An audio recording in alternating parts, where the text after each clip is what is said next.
ምን ትመኛለህ? ማየት ነው የምመኘው። ሐቢቢ ሙሐመድ ሰላም ዐለይኩም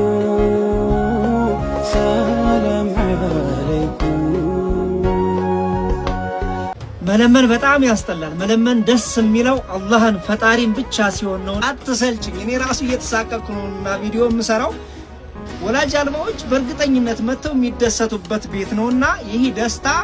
እኛ በምንችለው እነሱ በባዶ እንዳይመለሱ ጥረት እያደረግን ነው። ግን የእናንተ እገዛና ተሳትፎ እንዳይለየን ጥሪ ያደርግላቸዋል። አሁን ላይ ወላጅ አልባ ህፃናት ዩኒፎርም የሚያስፈልጋቸው የትምህርት ቁሳቁስ የሚያስፈልጋቸው ጊዜ ላይ ነው ያሉትና ወደኛ ይሁላችሁ ቁርአን ላይ በጣም ከሚያስቀኑ ንግግሮች መካከል አላህ Subhanahu Wa Ta'ala ስለ ረሱል አለይሂ ሰላቱ ወሰላም የሚናገርበት መንገድ ቁርአን ላይ አላህ እንዲህ ይላል ለቀድ መነ አላሁ ዐለል ሙእሚኒን ለሙእሚኖች ብዙ ውለታው ያለው አለ አላህ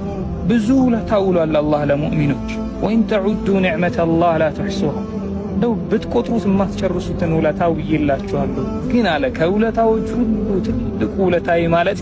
ኢዝ በዐሰ ፊህም ረሱለን ሚን አንፉሲሂም ከነፍሶቻቸው የሆነ እንደነሱ የሰው ዘር የሰው ልጅ የሆነን መልእክተኛ በላክንላችሁ ጊዜ ትልቁን ውለታው አልኳል የትሉ ዐለይሂም አያቲሂ ወዩዘኪሂም ወዩዐልሙሁሙል ኪታብ ወልሒክማ ወኢን ካኑ ሚን ቀብሉ ለፊ ضላሊን ሙቢን ረሱል ዐለይሂ ሰላቱ ወሰላም ማለት አለ አላህ ለሙእሚኖች የኔ ውለታ ናቸው ቢአቢ አንተ ወኡሚ ያ ረሱለላህ ሲወል ከተተኝ ከሲወል ገብቼ እነ ቅዱስ መሐመድን አገኘሁ እነ ቅዱስ መሐመድን መሐመድን ያልኩት ራሱ የመሰከረ ነው ስላልተጠመቅኩኝ ይኸው እስብላህ ለረሃማል ብዬ የምናገረው አቤት አቤት እስብላህ ለረሃማል ብዬ የምናገረው ብጾም ብጾልም ስላልተጠመቅኩ ይኸው ብሎ ጨለማኖች ለብሰው አሞራ እየተጫወተባቸዋል This is the funny part of Orthodox ለነሱ ወዮላቸው ለኔም ወዮልኝ ለሚመጡ ወዮል ብሎ ራሱ በምስክርነቱ ወስዶ ያንን ሁሉ ያሳየ በኋላ በል አንተ ወደ ዓለም ትመለሳለህ ያየውን ትናገራለህ ወደ ዓለም ትናገረም ታስተምረው ተዋህዶም ኦርቶዶክስ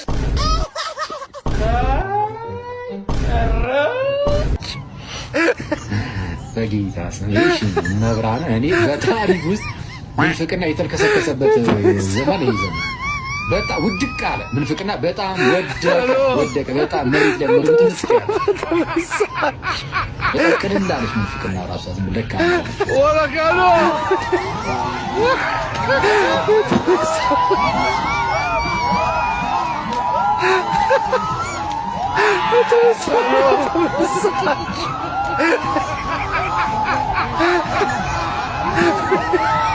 ታውቀዋል እኮ ማለት እውነታው የት እንደሆነ ምናምን እኮ ታውቀዋለች።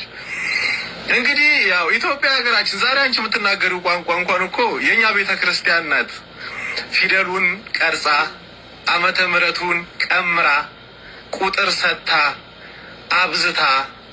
ደምራ ቀንስ ሰላም አለይኩም ወራህመቱላሂ ወበረካቱ እንዴት ቆያችሁ? መግቢያ ላይ እንደሰማችሁት አንቺ የምትናገሪውን ቋንቋ ቤተክርስቲያን ናት የሰጠችሽ እያለ ነው። ወገናችን በጣም ተሳስተሃል። ለምሳሌ አንተ የምትናገረው የኦሮምኛ ቋንቋ ነው፣ ፊደላትህ ደግሞ የላቲን ፊደላቶች ናቸው። ቤተክርስቲያን አይደለችም የፈጠረችልህ ማለት ነው። የኔንም ቢሆን ከቤተክርስቲያን ጋር ምንም አይገናኝም። እንደውም የኛ ማህበረሰብ የግዕዝ ቋንቋ ተናጋሪ ነበረ። የግዕዝን ቋንቋ ቤተክርስቲያኒቱ ስለገደለችው ማህበረሰቡ ሚግባባበት ሲያጣ ነው የፈጠረው። የሰው ልጅ በባህሪው ቋንቋን ይፈጥራል ያሳድጋል ቋንቋ ተናጋሪ ሲጠፋ ይሞታል ቋንቋ ይወለዳል ያድጋል ይሞታል ተግባብተናል የግዕዝ ቋንቋ ከኦርቶዶክስ ጋር ፈጽሞ የሚያያዝ አይደለም የግዕዝ ቋንቋ ኢየሱስ ከመወለዱ በፊት በደቡብ የመን ይነገር የነበረ የጥንት ቋንቋ ነው ኦኬ ያ ቋንቋ እንግዲህ በተለያየ የሰው ልጅ የህይወት መስተጋብር ሲግባቡበት ኖረው ይሄን የግዕዝ ቋንቋ የቤተክርስቲያኒቱ የሃይማኖት ቋንቋ ነው በማለት የግዕዝ ቋንቋን በኢትዮጵያ በተለይም በሀገራችን የሰሜኑ ክፍል እንዲሞት ካደረጉ በኋላ ማህበረሰቡ ሲቸገር ማለትም የቤተ ክህነት ሰዎች ይሄን ቋንቋ ተናገሩ ያው ሲያስቸግሯቸው ሲጀገሩ ነው እንግዲህ በላ ጠጣ መጣ ሄለ ያለ የሚንቋቋ የፈጠሩት ቋንቋን የፈጠረው የሰው ልጅ ነው የሰው ልጅ ቋንቋን በመፍጠር የሚታወቅ ስለሆነ የሰው ልጅ መግባባት ግዴታው ስለሆነበት ማለት ነው ሁሉ ጊዜ ለኦርቶዶክስ ብቻ ክሬዲት እንዲሰጥ የምትፈልጉ ጭፍን አመለካከት ያላችሁ ሰዎች እንጂ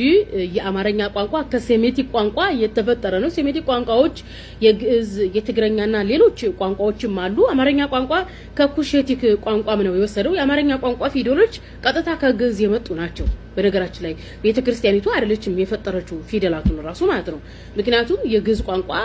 ቤተክርስቲያን ሳትኖር በፊት የነበረ ነው ኢየሱስ ከመኖሩ በፊት የነበረ ነው የኦርቶዶክስ ቤተክርስቲያን ኢቭን ከኢየሱስ ጋር ከማርያም ጋር ራሱ የምትገናኛለች ሌላ ነገር ነው የኢትዮጵያ ኦርቶዶክስ ተዋሕዶ ቤተክርስቲያን ገና 1550 ዓመቷ ነው ገና ያኒ ለኛ ብቻ ክሬዲት ተሰጠን የሚል የውሸቶችና የጭፍና አመለካከቱ ሰዎች አካሄድ ነው ወገናችን አንተ መጀመሪያ ላይ እንደተናገርኩት የኦሮኛ ቋንቋ ተናጋሪ ነህ ኦሮምኛ ቋንቋ ኢየሱስ ክርስቶስ ከመወለዱ በፊት የነበረው ቋንቋ ነው ስለዚህ አንተን ቋንቋ ቤተክርስቲያን ለመፈጠረችልኝ አትልም አንቺም የምትናገሪውን ቋንቋ ብለህ ከምትል ኦኬ የኔዘሮች ቤተክርስቲያን ስላስጨነቀቻቸው ግዴታ መነጋገር ስላለባቸው ይሄን ቋንቋ የፈጠሩት የኔ አያት ቅድመ አያቶቼ ማለት ነው ስለዚህ ጭፍን አመለካከታችሁን ይቅርባችሁ በአንኛው ክፍለ ዘመን ፈጣሪ ጠብቃችሁ አስባችሁታል ግን ሀገራችሁ ወጣችሁ 300 ሺህ ብር አወጣችሁ እዚህ ከመጣችሁ በኋላ በጠና ታማችሁ ተሰቃይታችሁ ያን 300 ሺህ ብር ሳትመልስ ጤነኛ ሳትሆን ተመልሰው ወደ ሀገር ስትመለስ አስቡት እንግዲህ ጓደኛ ያልኳችሁ እንግዲህ ታሞ በጣም በጠና ታሞ ወደ ኢትዮጵያ ተመልሷል ፈጣሪ ለሀገር ያብቃክ በሉልኝ ይባካችሁ ይሄን ሁሉ ነገር አጥቷል ቢያንስ ጤናውን ፈጣሪ መልስለት ሌላ ምንም አይደለም እወዳችኋለሁ እስኪ ሼር ኮፒ ሊንክ አድርጉት በጣም ነው የምወዳችሁ አመሰግናለሁ እመቤታችን እናቷ 3 አመት ከጉልበቷ ላይ አላወረደቻትም አንድ ቀን አወርዳት ነበር ብትፈልጋት ማርያም የለችም ሐና ተጨነቀች ለካ መልአኩ ወስዷት እዛው ጋር ሆነ ሐና አታያትም ሰውሯታል መልአኩ እያጫወታት ነበር ከዛ በኋላ 3 አመት ሙሉ አንድ ቀን ሳታወርድ ከለዋ ስትተኛም ሳትለያት ከጉልበቷ ላይ ሳታወርድ ነው በ3 አመቷ ወደ ቤተ መቅደስ የሰጠቻት